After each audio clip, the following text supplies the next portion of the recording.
In a major step aimed at preventing fraud in land transactions, the Odisha government on Thursday announced that QR codes will soon be integrated into land pattas.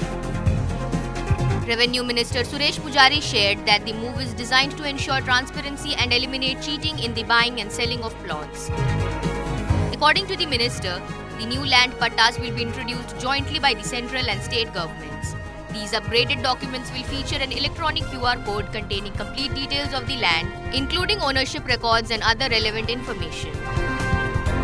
By simply scanning the QR code, buyers and officials will be able to instantly verify the authenticity of the land documents. The initiative is expected to significantly reduce cases of forged documents and fraudulent land sales, which have been a recurring concern in several parts of the state. With digital verification in place, it will become difficult for anyone to manipulate or provide false information regarding land ownership.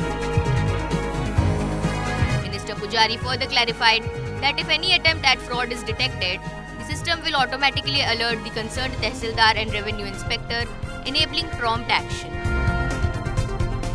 The move is being seen as a major digital reform in land administration aimed at safeguarding citizens from property-related scams and strengthening transparency in revenue services across Odisha.